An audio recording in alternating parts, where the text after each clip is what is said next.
things to continue, we need to Okay, Aaron. Oh, me and you want to join me?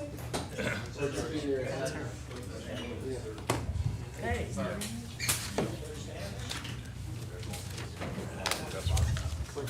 got the email.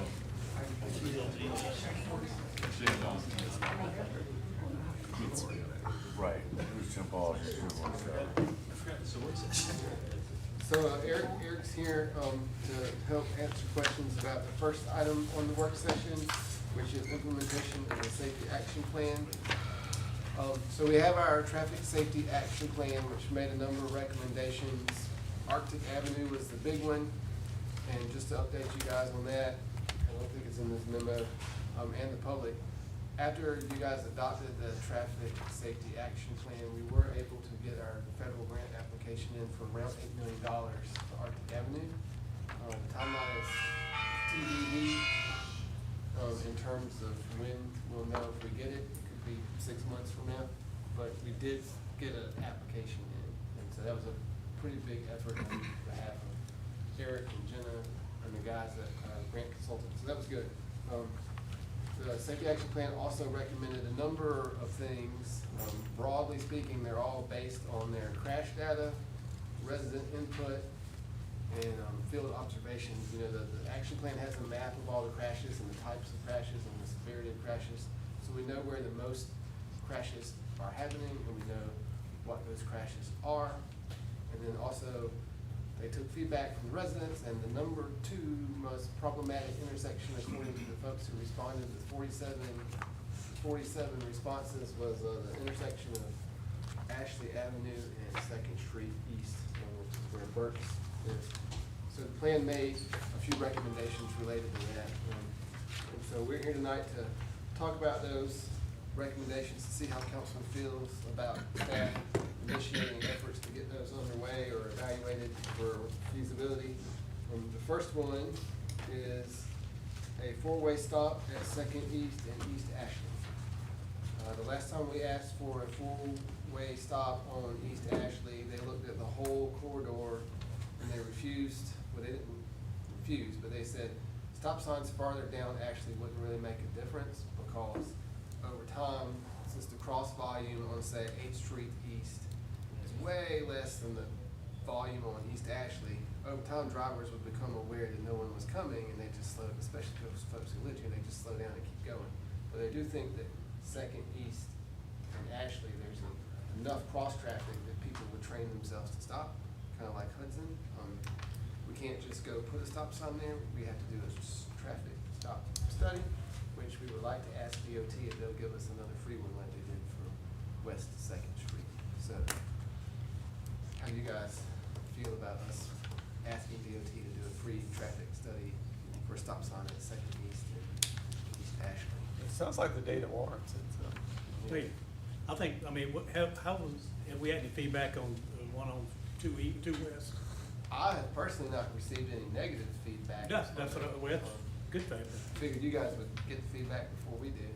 Yeah, but I think everybody that I've talked to has been very positive about that one on 2 West, so I'll be in favor of 2 East.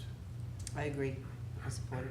All right, so we'll start by seeing if they will give us another freebie. I think those things have assured that they will, as long as council says they're interested.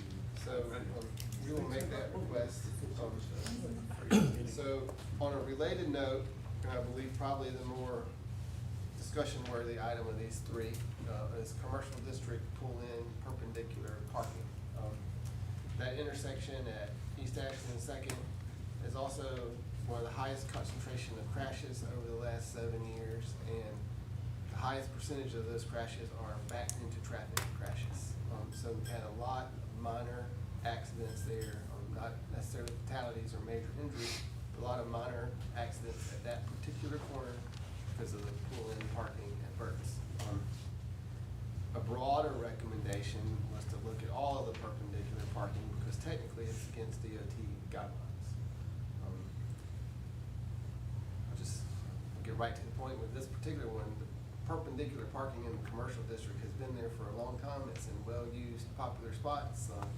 everybody knows it, everyone uses it, so I feel like it could be kind of controversial to ask DOT to look at the perpendicular parking at places like the Lost Dog, Burt's, right here behind City Hall, I think the Holiday Inn, it's the Holiday Inn now, right? Over by the Crab Shack.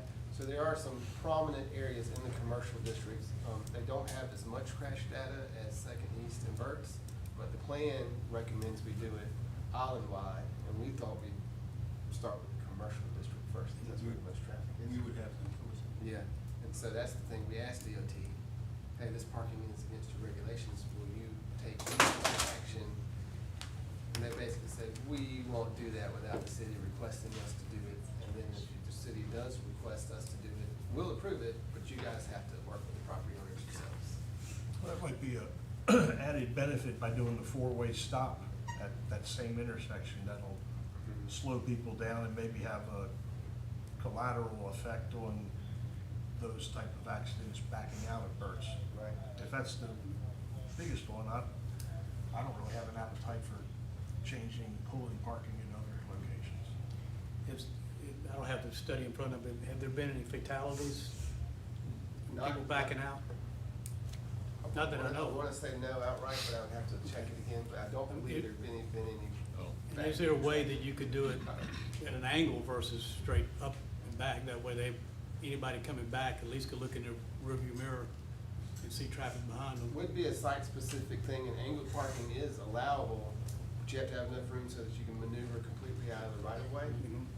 You see right here behind City Hall, we did a compromise angled parking Right. for those folks. It still doesn't technically meet the requirements, but it's an improvement. But it's really a site-by-site analysis of whether or not it's room. Like, I think we looked at Bird's once before, and we did not have enough room to do it, right? But maybe there is a compromise. I don't think we have enough room. But I think I'd go with Folly on something. I think going with Bill's point, if we do the stop sign, it might alleviate a lot of the problems that we're seeing. There, without having that study in front of me, there's 5 or 6 problems that I would identify higher than this one. All right. Any other feedback?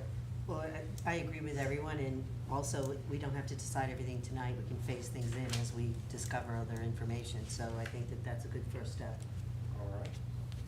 And the third one, just calling it low-hanging fruit, not necessarily this easily achieved, is intersection sightline maintenance. This was another thing that generated a lot of public feedback in the traffic safety action plan and also just in general on an ongoing basis.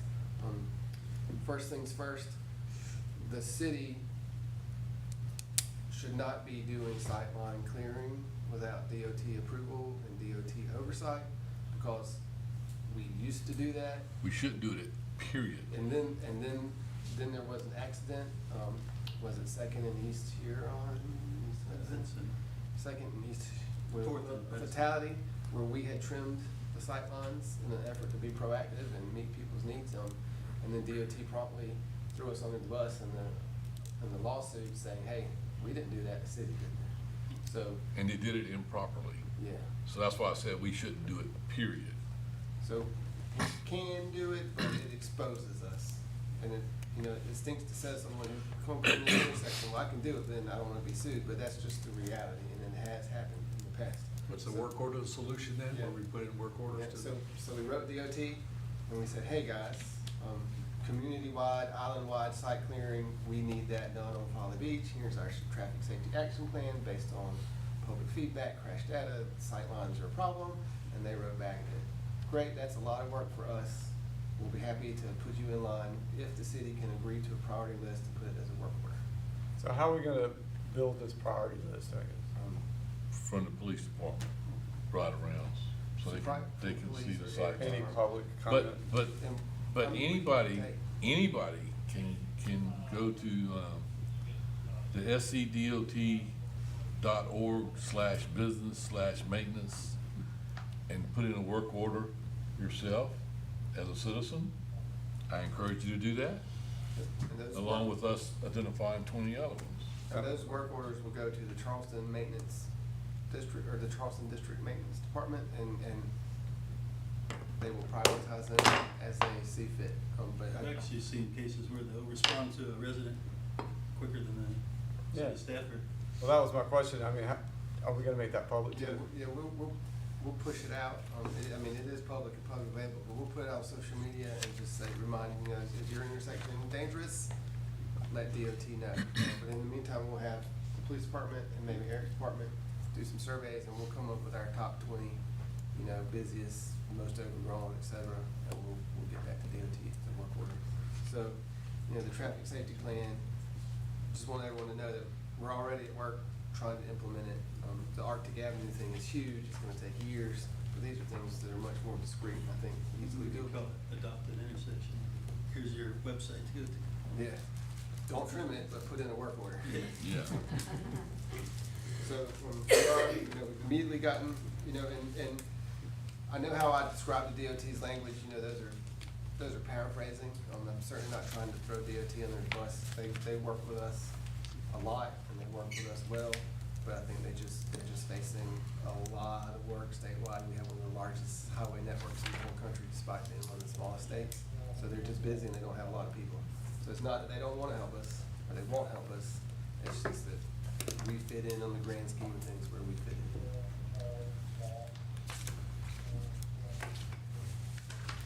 So that's the traffic safety items.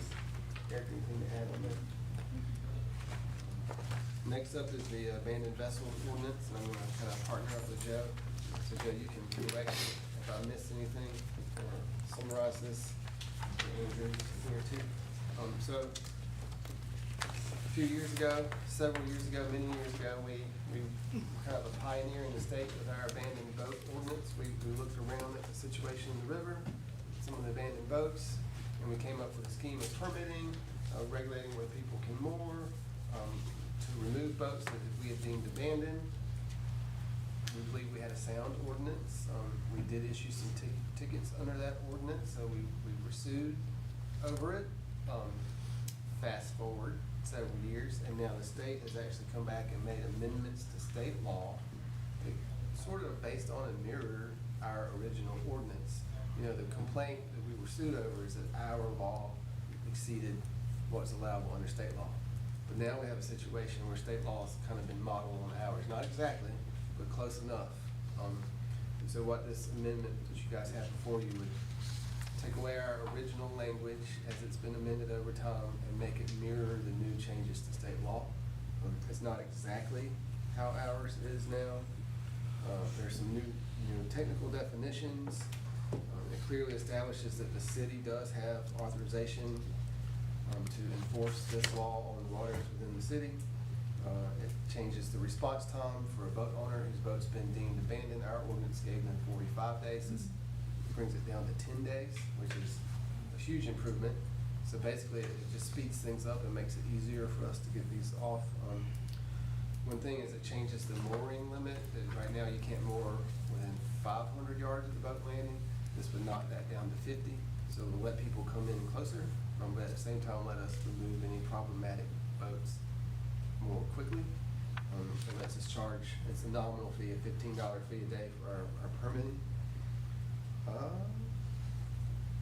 If we were to adopt something more stringent, would be, that's what concerns me. If we just abandon ours and go to the state, you've highlighted one, what are the ones where the state isn't as stringent as we were?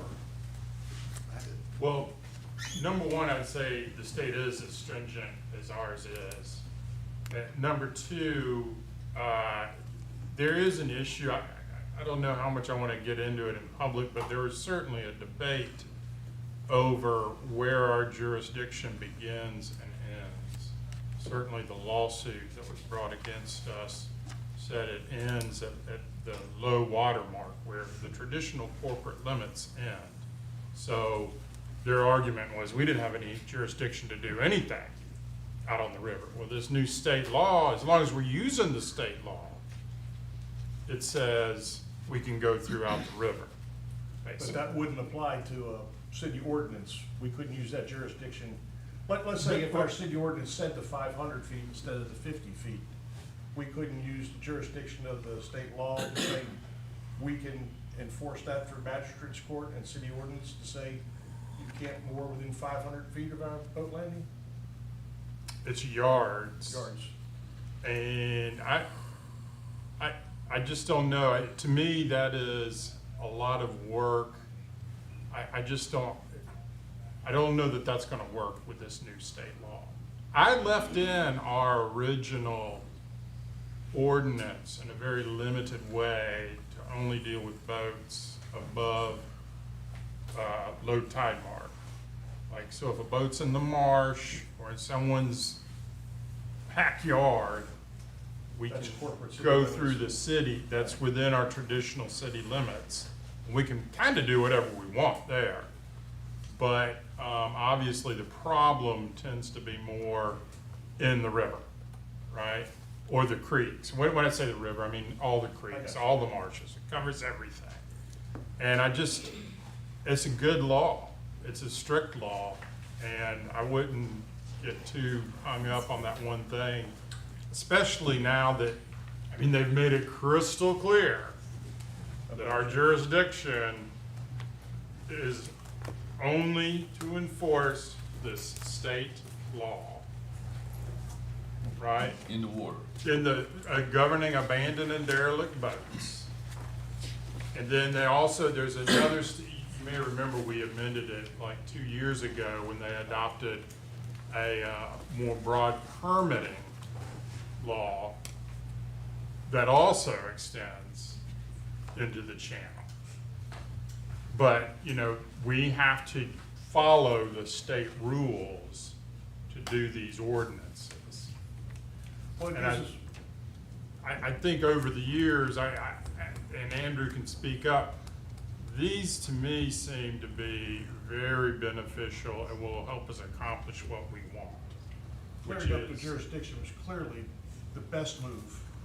I mean, especially if we have corporate jurisdiction on both sides, that gives us to the middle of the waterway, so we end up having the whole waterway, because we'd have correct. middle halfway one way, middle halfway the They other way. kind of do it two different ways, but the end result is that we have jurisdiction over everything behind the island, right? Okay. So with that being said, then why can't we keep the 500-foot mooring in place if we feel that's more responsible right behind the island? If we have all that covered, then why couldn't we just leave the 500-foot mooring law in instead of making it down to 50? I mean, y'all can try it. I mean, we can. I mean, I don't see a leave problem it in. leaving it in there and seeing what happens. Well, the And biggest this thing, is really more a issue of the permitting, is my the recollection. biggest thing is, they moved it from 500 feet to 50 feet. But on the other hand, they also moved our limits of 45 days down to 10 days. Yeah, but So it's been a good compromise, both sides. And when you follow the state law, as the state law says, is in this ordinance now, then nobody really has a comeback on you. Right. But I don't see what the problem is if we just leave that in there. What's the worst that happens if we leave it in there? And we don't let people, we don't permit people explore within 500 feet or 500 yards, whatever it is. And then, and somebody comes and says, we give somebody a ticket, and they come back and say, okay, so we just dismiss the ticket and change the law then. Why do you wanna do that when you can just, Because then we don't have boats mooring all over the harbor and clogging everything up right there where when it's jam packed every day in the summer. well, you can't be within 50 yards of either side of that boat landing, so.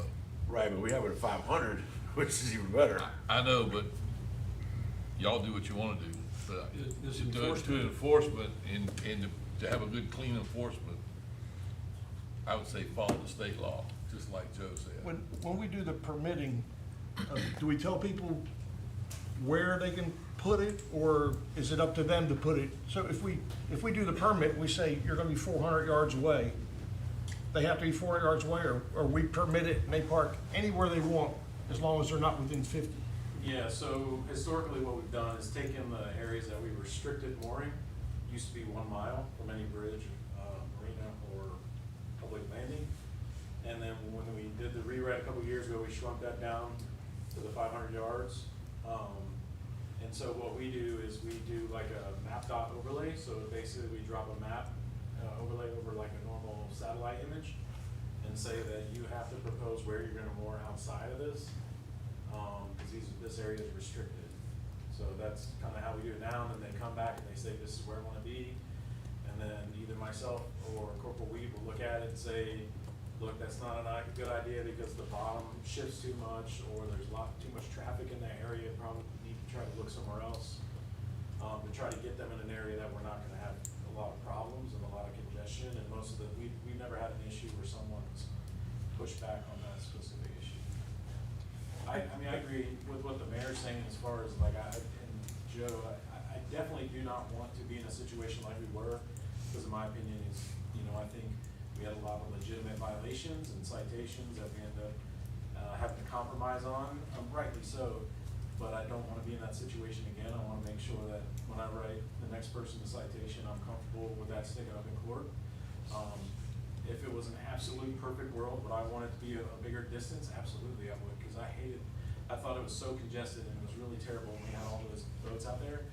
But that being said, to the mayor's point and Joe's point, I don't wanna create a question mark when I think there's a lot of wins in this, the new law, I guess. So I guess that's the compromise. And So I support, following the state law. I do too. And, we could have a perhaps more frank discussion at an executive session before the second reading, if there's still some desire to talk about it. Okay. I think that sounds like a good idea, because I think we're pretty split on this issue. I don't see any reason in clogging it back up just because we wanna be model citizens. I don't see us getting taken advantage of on this for a long time. And then we just cancel it then, just like we've done a lot of things that way, we just leave it in place. And when somebody says something about it, if it goes through the proper channels, if they wanna bring it up, then we just change it then. Relative to enforcement and the level of effort it takes public safety to enforce whichever way, what is your preference based on manning and training and historical data? What is the easiest way for you to enforce this mooring changes? Honestly, the changes that are being suggested only are gonna make it easier and give us a lot more tools in the toolbox. And I feel a lot more confident in the ability for someone to come back and try to challenge our ability to do so. The permits, as we have them written, are still a 60-day permit. I love the fact that there's a small fee involved, because it just forces people to stay engaged. That's probably the toughest thing we face on a permitting side, is keeping people engaged and understanding, like, hey, it's not just to go through the motions thing, like, I wanna make sure your insurance is still up to date, I wanna make sure, like, the things we require.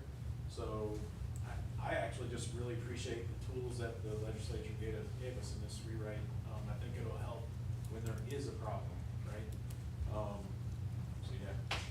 And it is a temporary mooring, right? It's not permanent, or So can we they don't pick have it up and that- move it? We don't currently have that written that way, so currently, as long as they meet all the criteria and their boat hasn't been a problem, or they haven't got any violations, they can renew that 60-day permit in perpetuity. Okay. We do obviously check, when they do the renewals, but there's nothing currently in our setup that allows someone that they can only do it, like, let's say, 2 times in a row, right?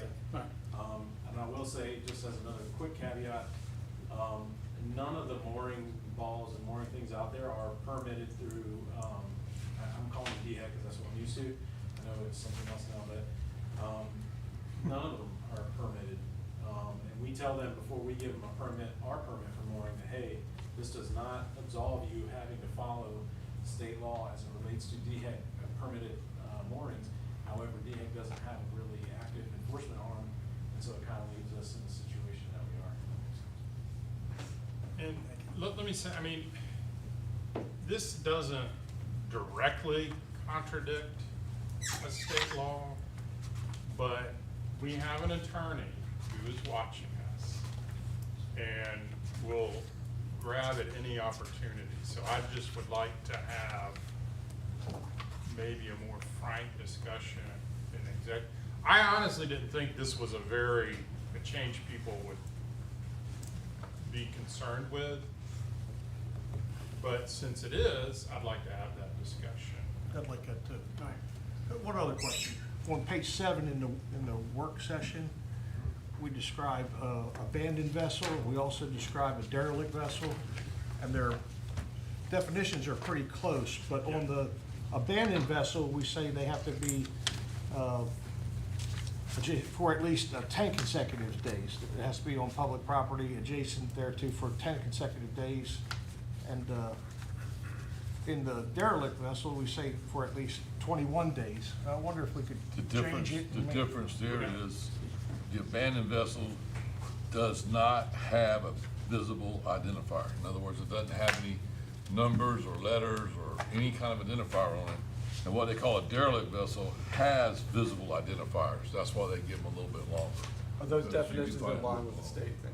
Now, that is plucked right, that is the state language, and it is the language we would have to follow in enforcing the state law. You know, honestly, a lot of this language is put in here to put everyone on notice what the state law is, right? Not, because we can't amend the state law. I mean, we can put whatever we want in there, frankly, but when we go to enforce it in magistrate's court, we'll have to enforce the state law.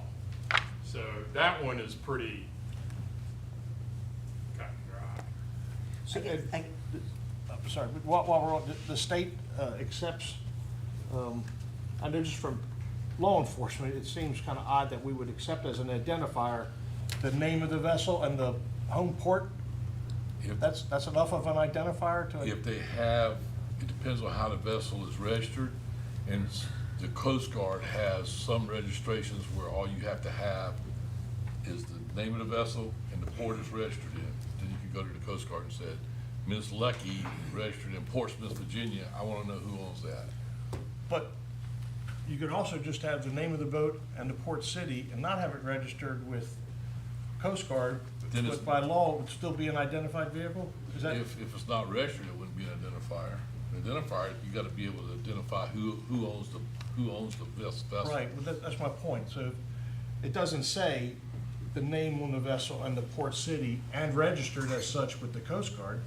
It just says, But the Coast Guard accepts that as an identifier. That's why you see some of these boats around Charleston that says so-and-so name, and then at the bottom, especially sailboats, it has Jacksonville, Florida, or Portsmouth, Virginia, or New Haven, Connecticut. right.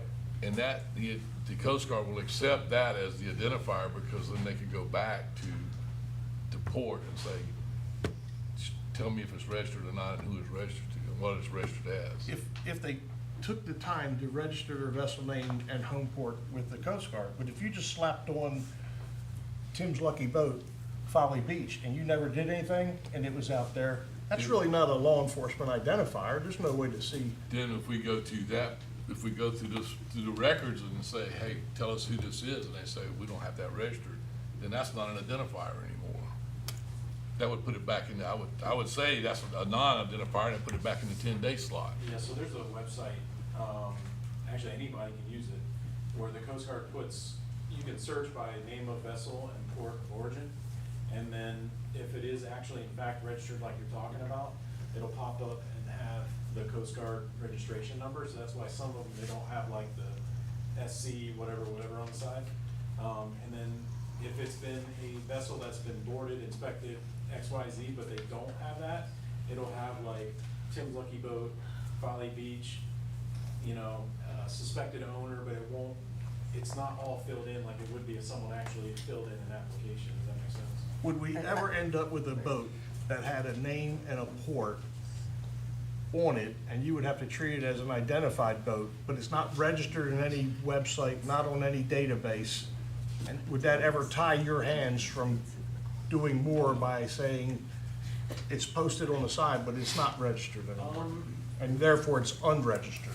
Sure, I think to your point, would it be, if it's not something that state law already states, would it be nice to have that specified in there? Absolutely. Have we had that situation in the past? I can think of probably at least 10 boats that I've pulled out of here that y'all paid for that were that exact situation. They had like Tim's Just- Lucky Boat, Folly Beach, and it's not in the Coast Guard database. I put the post on it, waited for, well, it used to be 45 days, and then we've hauled it out, so. It's not gonna hamper you any of that? So just, and just, I know it's 7 o'clock, 7 o'clock, we should postpone. so, I know it's 7 o'clock, so I didn't know. Yeah, I'm just letting you get through.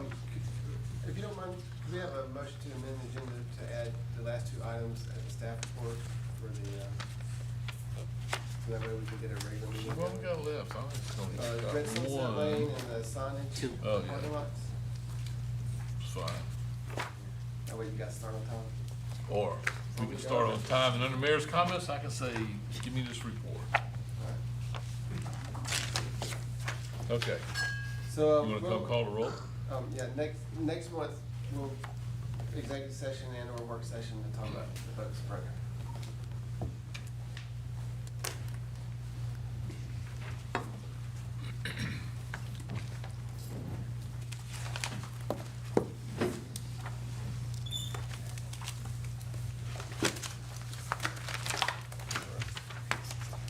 Mr. Brazell. Here. Dr. Hudson. Yes. Mr. Farley. Here. Mr. Fink. Here. Mr. Green. Here. Mr. Rich. Here. Mayor Goodwin. Here. We have a quorum. Okay, we'll have the invocation and pledge of allegiance, invocation by Councilmember Farley. Somebody let you know that? Yes, they do. Thank you. Heavenly Father, we thank you for the gift of this day and for the beauty that surrounds our community. As we gather here to serve our neighbors and guide the future of our town, grant us the wisdom, humility, and spirit of cooperation. Help us to listen well, speak kindly, and act justly. May we always be mindful of the trust placed in us by those we represent, and may every decision made here be rooted in respect for our people, our environment, and the values that bring us all together. Amen. I pledge allegiance to the flag of the United States of America and to the republic for which it stands, one nation, under God, indivisible, with liberty and justice for all. Okay, we're at the mayor's comments. You want Jenna to go first, or you want to go first? I'll go first. Just briefly, in the packets and in the publicly available packet, there's a memo about an ordinance that will probably be coming to you guys next month. Back in 2018, we did some work on signage related to towing and booting in some of our private parking lots. Here in the last few months, we've gotten some feedback from the public about pricing transparency at our private parking lots. We've got folks who think they're city lots, and it's not clear if they're city lots or not. Folks who weren't certain about the rates until they came back to their car and someone asked them for X amount of money, which wasn't what they thought they were gonna pay. So we did some searching and found a couple model ordinances that would basically just require transparent pricing to be posted either on the sign itself or a QR code, ownership information for lots, and a disclaimer that it's not a public lot run by the city. You know, this is a private lot run by Jenna Stevens. It costs $20 an hour. For questions, call her at this phone number, that sort of thing. We didn't have time to really do a full mock-up of the ordinance to get it to you guys tonight, but we wanted to put it in the back of your minds. Think about it, and if you have any ideas of any other things we need to include or work on for the private parking lots, we kind of want to do them all as a package. I know we've got some sign clutter issues that maybe we want to address. We've got some solicitation issues we might want to address, and when I say solicitation, I mean standing out in the street, kind of herding people into the lot. That's been observed and documented for us. So just be prepared that next month, hopefully we'll be getting some ideas to you guys and any feedback that you or the public might have about the operation of private parking lots on the beach. We're happy to take it and work on that going forward. Okay, Ms. Stevens, you want to take some of my time? Thanks. Really quickly, pass those out. This is just a map of Red Sunset Lane with the property, with yellow property lines drawn on it, so we know exactly what we're talking about. We've been talking about this for several months now, and recently met with some owners to further the discussion and how we can address the big problem they have is not being able to address parking, because if you look at, you come off West Night on the Red Sunset, 45 right there, that's the road on that person's house. The second one and the third house, the road is on private property, and then right there in front of 15, it goes back and it's in where it should be in the road's place. So we discussed last time moving that road to its platted location. We got that quote, which would be 3.2 to 4 million. And so what we had talked about this time was if the city can grant, if they can grant these owners here, grant the city an easement to go there and have Park Folly enforced parking. So when somebody's parking, there isn't the confusion that we were running into years ago. So that would help it enforce that. Also, they would like, the road, us to maintain the gravel that we've already been doing. Periodically, we're putting down new rock on it, but we're doing that on private property too now, so this would be part of that easement. And then, we would commit to maintaining and observing the culvert. There's a problematic culvert close to West Ninth there, that they have asked for us to, and we know of ways that we can send cameras in and things to make sure that periodically we're, making sure that it's safe and secure. Another issue that they had was moving their trash cans to the end of the road. They have to pull them because our trash, our trucks can't get down there. And so for your consideration, this was discussed, was whether the city could hire a private company to move everybody's trash cans back like they do for other places on that, like homeowners do for other Yeah, places. other homeowners do, not the city. And there's other places on the island that they have to move trash cans, i.e. Seabrook property, just as far, if not further. Every Monday and every Thursday, they move it up to the highway. So, yeah, personally, I'm not in favor of the city hiring somebody to move their trash cans. There's a lot of services out here for rental houses. They can contact if they don't wanna move their cans themselves. Good, okay. All right, so one other public service announcement is there's gonna be a hurricane and disaster preparedness public meeting July the 17th. Time is 5:30 to 6:30 at the community center. So we invite all the residents and property owners to a public presentation on hurricane and disaster preparedness. And this is an event to learn how to stay safe and protect your property and understand local and county emergency procedures. So I encourage, we haven't done this in a while, but I encourage everybody to go listen to what they got to say. I also encourage everybody to think about, you've seen traffic on a Saturday, you've seen traffic on a Sunday. Make your hurricane plans, and before the city tells you to evacuate, give yourself 2 or 3 days and get out of here. So you don't want to end up stuck on I-26 or I-95 in a parking lot. You want to get out of here and get out of here fast. Go somewhere to Kansas where the hurricanes aren't coming for a couple of days and then come back. You know, so that's my advice. But you're going to have the county emergency management here. Will be here too to talk about county stuff. So July the 17th, 5:30 to 6:30 at the community center.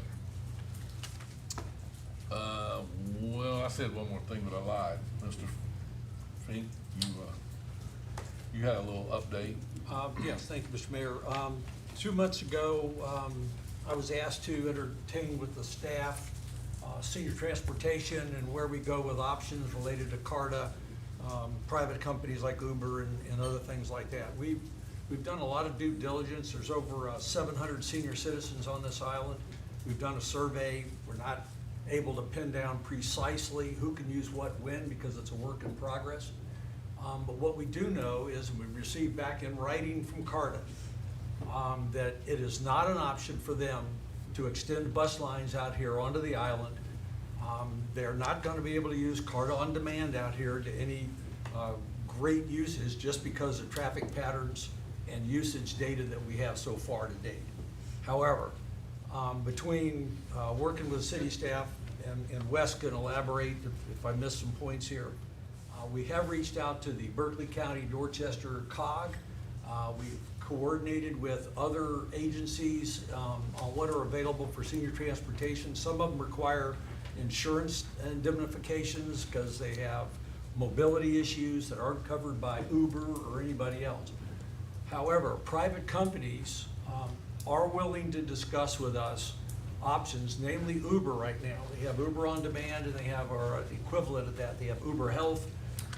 We're further continuing to do some due diligence to see whether or not there's a a large enough usage, and that we can put some parameters on definitions of how the city can assist, either through a pilot program, maybe to get started, to offset costs for individuals that actually would use transportation to medical appointments and back.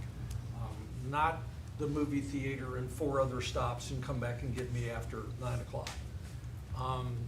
There's a lot of external agencies that have their fingers in this transportation pie. So I want to thank Wes for his help in coordinating discussions with them.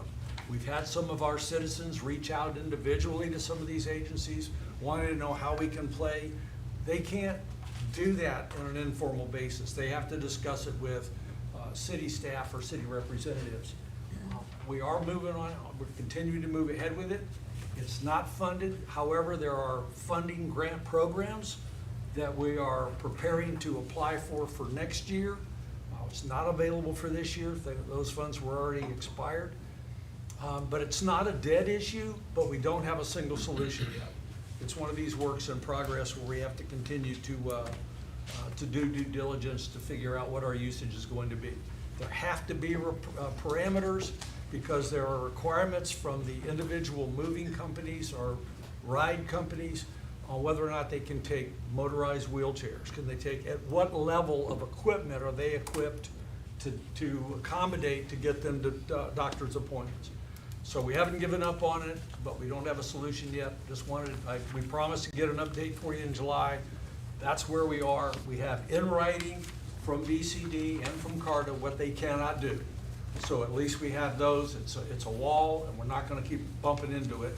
We're gonna try to find a way around it. So, Wes, do you have anything that I probably missed most of the things you have? But no, and I appreciate Wes's support. Chris Bazell's also had a lot of inputs because of his data analytics that he does. Chris, is there anything that I didn't cover that you want to bring up? I know the grant programs are all predicated on the fact that we have some kind of program in place. So the first steps would be putting just anything in place with Uber, Lyft, and then we can pursue grants down the road to maybe expand or even can change the program completely. What we start with is probably not what we end with. I think that's the takeaway. But this is a good foundational piece that we have in place. That's all I have, Mr. Mayor. Thank you. Okay. I think that's all of my comments for today and everybody else's. We have no staff reports. I need a motion to approve the agenda. So moved. Okay. Any discussion or changes? Without exception, we'll take it. Approval of the minutes from June the 10th. Have a motion to approve. So moved. Have a second. Second. Do we have any changes or corrections or errors? Mr. Pope? Mr. Rooms? Yes. Mr. Rich? Yes. Mr. Bazell? Yes. Dr. Houghton? Yes. Mr. Farley? Yes. Mr. Fink? Yes. Mayor Goodman? Yes. Approved. So we got a list of things from the Special Events Committee coming up, personal appearances, and the first would be Our Lady of Good Counsel. Good evening. Thank y'all for having me. My name is Marilyn Clifford. I am a member of the Our Lady of Good Counsel Catholic Church across the street. We are proud to say that we have been out here on Folly Beach since 1950, when the church was built, and many of the folks that are related to the original builders are still with us and part of our community. So I think that says something about the community of Folly Beach as a whole. So I want to thank y'all for that, for people who want to make it their home. On October 18th is a Saturday. We would like to have a 1950 style picnic over in the park, commemorating our 75-year jubilee, and we would just like your approval to do that. And just like y'all were talking about Saturday and Sunday, I just want your input just from my own personal knowledge. So I would think that's why I like the Saturday, because then if it's open to the public, of course, and if it becomes an outreach, that affords a lot more opportunity than people that are also hemmed up in their churches, and it's like, well, let me run home and change clothes. You're not gonna run home and change clothes and come back on a Sunday. I mean, it's like, I think Saturday would be cool. School will already be in session. It'll be October 18th. The prep should be minimal. I plan on having a 1956 Ford Fairlane that was built from the ground up, just like as a display. People can take pictures around it. There should be food that's brought in. I know that before the council's concern was in reference to perhaps, fire safety, because safety is the name of the game. But that should not be an issue, as I believe we're just gonna have it prepared and brought in. Whether it be hamburgers, hot dogs, burgers, something picnicky and easy to handle. How's that sound? Good. So without that, that's about all I got. Motion approved. Second. I would strongly suggest that you have a rain date for the next week with hurricane season, the park construction, and just general rain. Oh, and then of course with y'all's review, because I know that you get applications and stuff like that. If you know of anything not coming up that next weekend, we'll be happy to move it to the next weekend after that. I also not move it, just have 2 dates. Yeah, have 2 dates, that way you've already been approved for 2 Okay. dates, just in case there's a lot of variables against everything from the park to the hotel this coming off season. Thank you. And how can I relay that? Just say right now, you'd like to make a rain date for the next I'd like to make a weekend? rain date for the next weekend. Cool. So 25th, so the 25th? Amend my A motion. friendly motion, 25th? yeah. 25. Second that one. Yeah.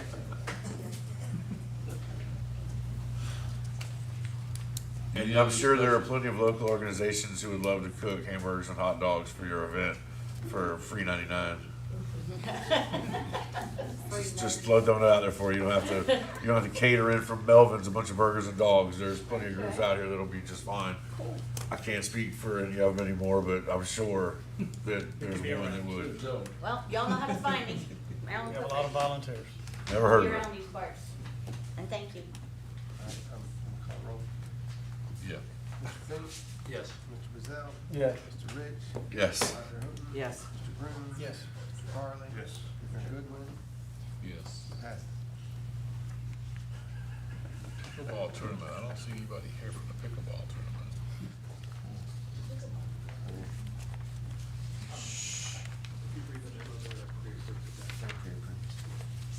Okay. Yeah. I don't know what you're talking about. I was like, don't mention pickleball. Trying Beetlejuice. All right. ASBPA beach sweep. Not these two. Can you take one of these and pass it down, please? That's what you get cold with your sweater on? Yes. I was told to kind of know how. So I'll give the. Okay. Good evening, Nicole Elko. Tonight I'm speaking to you as the Executive Director of the American Shore and Beach Preservation Association. I live at 403 East Huron. And that is a national organization. Let me put in a pitch for her. That is right, thank you. The mayor and Aaron and Eric are active in the organization. We've taken this request to public safety and to this special events committee, so I'll just give you a very brief overview.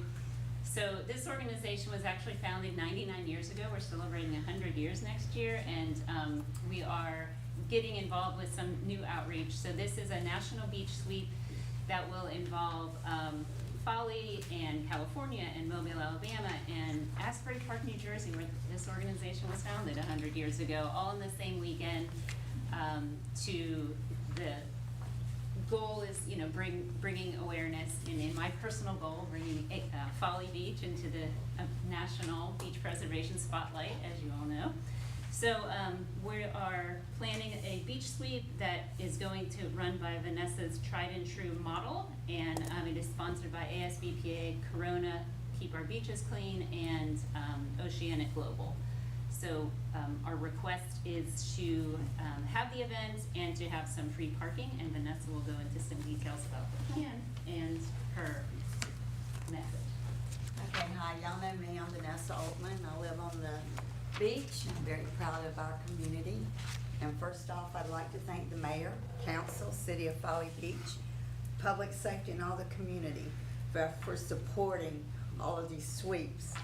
You don't know how much it means to me to see how we've come together as a community and that we're cleaning our beach. And matter of fact, the aquarium has said we're one of the cleanest beaches in South Carolina they have ever seen. So over the past 4.5 years, the Toby Sweeps, in partnership with the South Carolina Aquarium, has had 1,554 volunteers retrieving and recording over 110,394 pieces of debris that has been removed from our streets, our roadside, and our beautiful beach. These sweeps unite visitors, they unite residents and our whole community, and even our low country neighbors, to come together to keep our beach clean. Right here on August 24th, we're going to actually have a sweep, which we have talked to public safety and we're working very close with the city on. From 5 p.m. to 7 p.m., volunteers will be joining together for the first annual summer sweep sponsored by the Oceanic Global in partnership with Corona's Protect Our Beaches campaign. Also with local partnerships with Elko Consulting, Toby the Turtle, and South Carolina Aquarium. We will have 4 stations that do have y'all maps. We will actually have 2 on the street, which will be 110 East and 110 West off the sidewalk.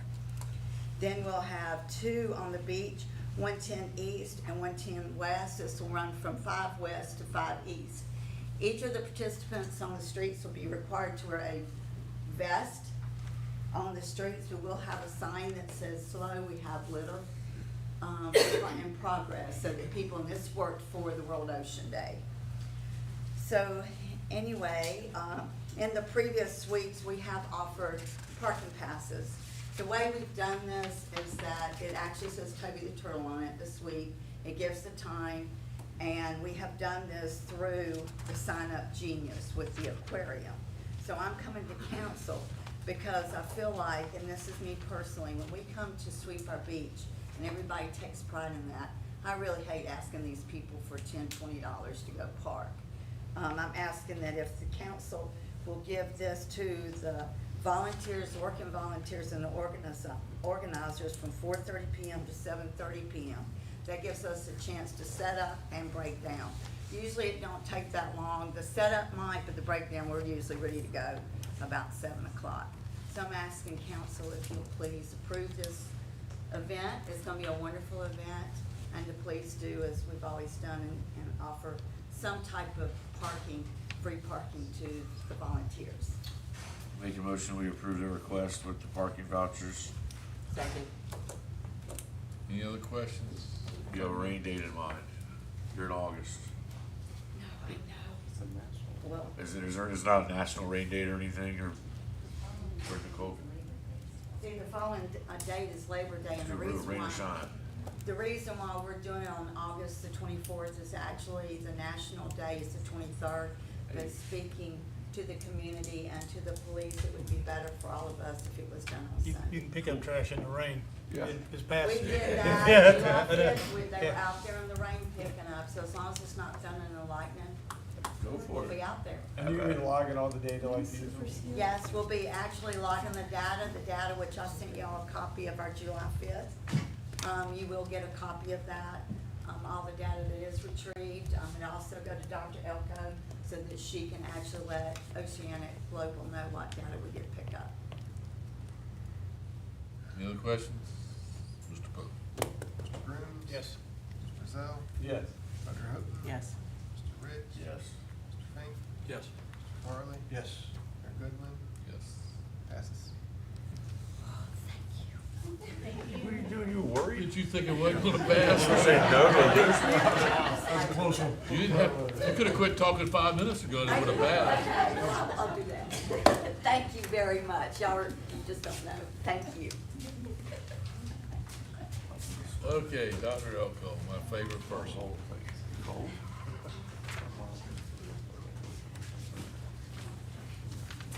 I would like to ask Mayor Goodwin to come down here for a special presentation. Uh-oh. When I seen this on the list, somehow I assumed this was probably what it was gonna be. So I just mentioned the national organization that I work with. It's been around for 100 years, but the state of South Carolina actually didn't have a similar organization like a lot of other states have had for 50, 100 years. Until this man partnered with the mayor of North Myrtle Beach, Marilyn Hatley, to form the state's organization. There's even a little blurb about it in the Current this month, if y'all have seen that. So the nonprofit organization, the South Carolina Beach Advocates, was formed 11 years ago now. And it would not have happened without Mayor Goodwin's involvement and his leadership. He was presented the Legacy Award at our conference back in January in Isle of Palms. And I would like to recreate that presentation for you tonight because I think it's really important that you understand all the amazing work that he has done for South Carolina Beach.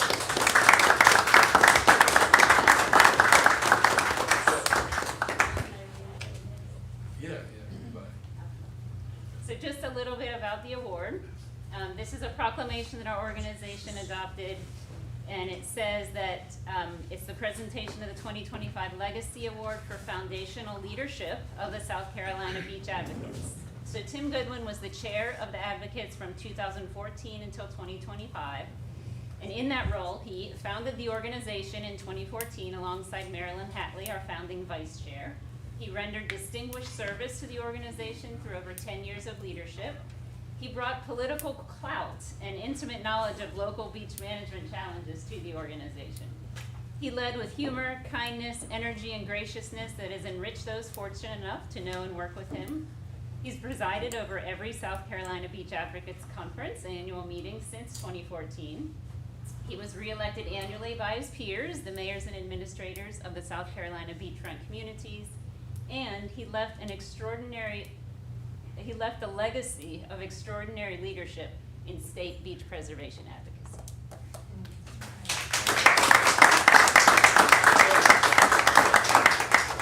So I have to say, this all started when I got elected in 2010. No mayors were talking to each other in the area. So we started talking to the one from Alabama, Sullivan, and me, Kiowa, Seabrook, and we went all the way to Eddystone Beach because we all have the same problems, basically. And our solutions are pretty similar for a lot of things. This lady had a meeting in Charleston, the first, what did you call that? Some kind of kickoff meeting. Yeah, so she had a kickoff meeting trying to get people together to talk about South Carolina coastline. Marilyn Hatley was introduced to me at that meeting, and come to find out, Marilyn was doing the same thing in the North Myrtle Beach area as I was doing down here. So it's like, okay, Marilyn, why don't we just put them all together at one time and see what we come up with? So now we have representation, I can't talk, from North Carolina line to the Georgia coastline. And it's been a great run to be able to go to the state house and state senate and say, hey, the coastline says this. Now, we have a couple of state senators who do not believe that the coastline is all that important, even though they will take our money. We produce, what, 75% of the tourism money for the state of South Carolina along the coast. They take our money and they dole it out to other counties that don't have accommodation taxes, and they're very happy to do that.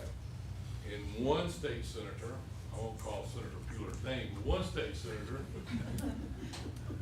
he argues that agriculture is number one. I'll say, okay, I'll tell you what, Senator, you take number one, I'll take number two every day. Just keep the money coming to keep the beaches healthy, because that's where tourism is. You know, people wouldn't come to these areas if it wasn't for the beaches. And I will say that Joe Riley, when he was in office, we had a very good long-running relationship with him, because he loved to call Folly Beach Charleston's Beach. You call it whatever you want to, just keep sending the people down here. And y'all stay with us, and you can visit Charleston. You know, it's just a short drive now. So thank you very much for starting the whole thing with that one meeting. And I will say that Marilyn's, I talked to a reporter the other day and pretty much told him the same kind of thing. And so she's going to get some recognition in her area too, which is very good. She deserves it. She's been there for 24 years. I can't believe that. Yeah.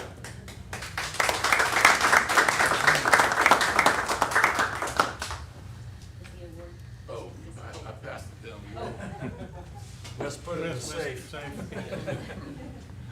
We're gonna use it for a cannonball.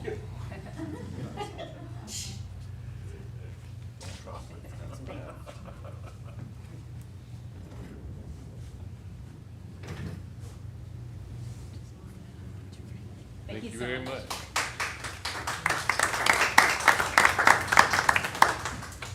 So I've seen Nicole's family grow. Which one's working at the Lost Dog? My baby, Charlotte. Charlotte's working there? Okay, Charlotte told me that she thought it was Charlotte, but she wasn't sure. So the babies have all grown up now? Yeah.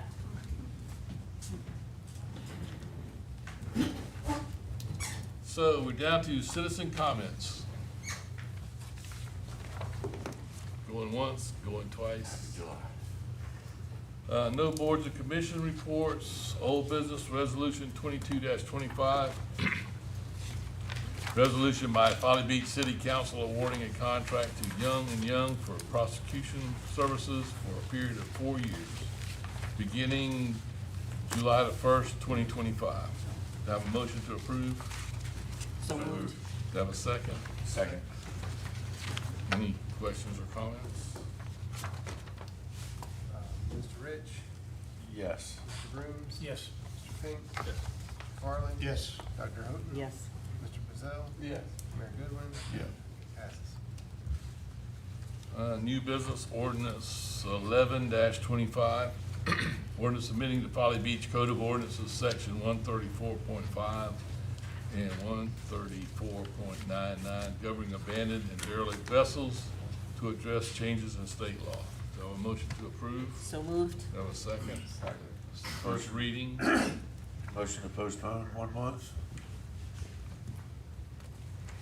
Anybody second that?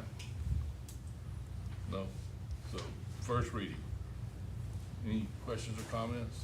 I'll be happy to, in light of Mr. Rich's, I think we said we'll have an executive board before the second reading and be able to discuss things Yeah. more frankly then, and I'm satisfied with that, so I think that'll work out. All right. Mr. Pope? Mr. Bazell, Yes. Dr. Houghton. Yes. Mr. Farley. Yes. Mr. Fink, Yes. Mr. Brooms, Yes. Mr. Rich, No. Mayor Goodwin. Yeah. Passes first. Resolution 24-25, resolution Folly Beach City Council amending the contract award to Johnson, Miriam, and Thompson, JMT, for needed subsurface utility engineering services related to water main replacement, as described by Resolution 33-23 and funded by South Carolina Infrastructure Improvement Program, from $477,700 to $517,300. Do I have a motion for approval? So moved. Do I have a second? Second. Any questions? You're gonna let Philip off the hook? Okay, Mr. Pope. Dr. Houghton. Yes. Mr. Farley. Yes. Mr. Bazell, Yes. Mr. Fink, Yes. Mr. Rich. Yes. Mr. Brooms. Yes. Mayor Goodwin. Yeah. Passes. Resolution 25-25, a resolution by Folly Beach City Council appointing a public defender for the city of Folly Beach. And that would be Joseph Good. Do I have a motion for approval? So moved. Do I have a second? Second. Any questions or comments? Yeah, I have a question. It says in the resolution that there were 2 proposals received. You know, and there's only 1 in our packet. We only got one. We only got one. Why? Okay. You got the one we got. Then just point of clerical error, I think we need to fix that in here. It says 2 proposals were received, the third whereas only 1 proposal was received. So, make a note to fix that.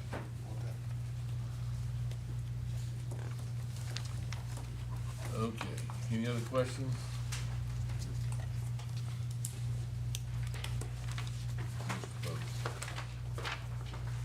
Mr. Farley. Yes. Mr. Fink, Yes. Dr. Houghton. Yes. Mr. Brooms. Yes. Mr. Rich. Yes. Mr. Brazil, Yes. and Mayor Goodwin. Yeah. Passes. So, before I go through mayor's comments, one thing I didn't say earlier, I should have. We want to keep the folks in Texas in our prayers and on our minds, and also our little closer neighbors in Chapel Hill, North Carolina, who thinks that's a flood area for all the things they're going through, but not nearly as damaging and life-threatening as Texas. So with that, you want to start? Sure. Thanks for coming out. Glad everybody survived the 4th of July weekend. There's a lot of community events coming up, so pay attention to the calendar. Have a safe summer. You got community baseball night coming up. What's the date again? August 15th, Friday at 7. And when are tickets gonna be available for public? Starting tomorrow. Excellent. Regular hours, if you could email me, hodonnell@follybeach.gov, just give me a window, that would be helpful. That was a great time last year, so I hope the weather's as good this time, yeah. Library, library, libraries. That's my whole theme tonight.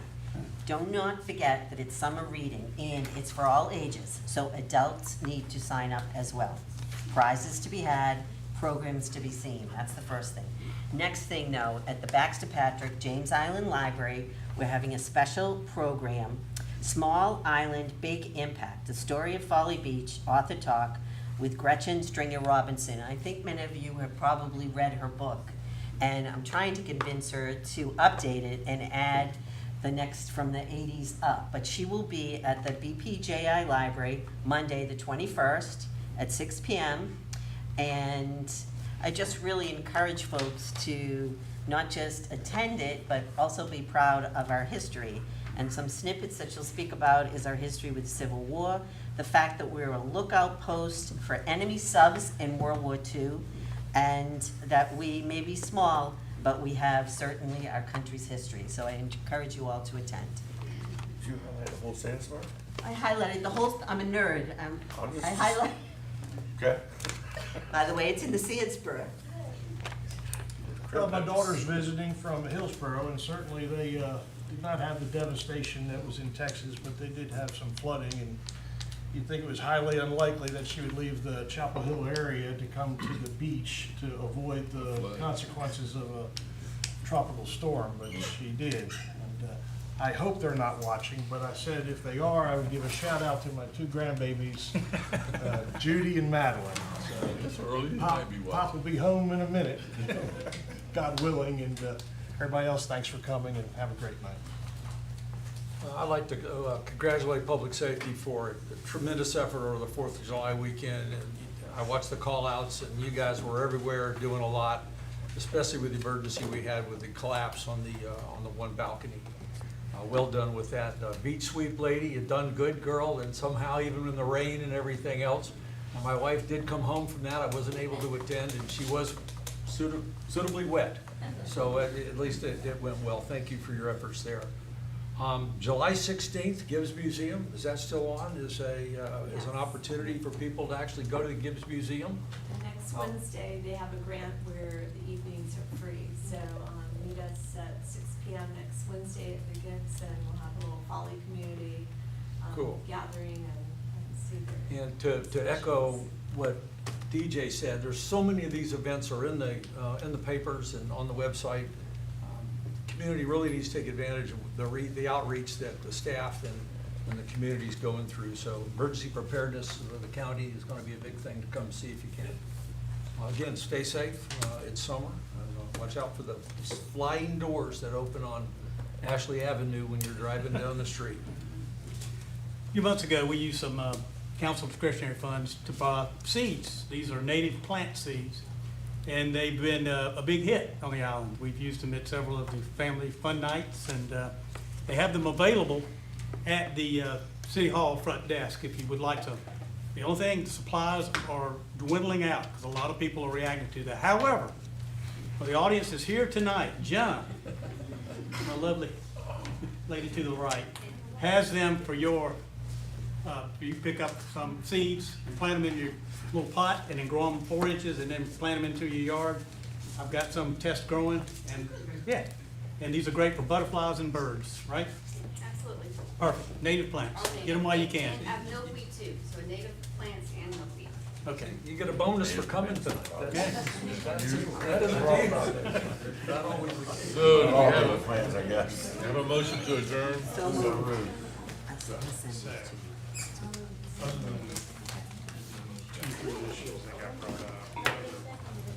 I want all the information before I make a motion.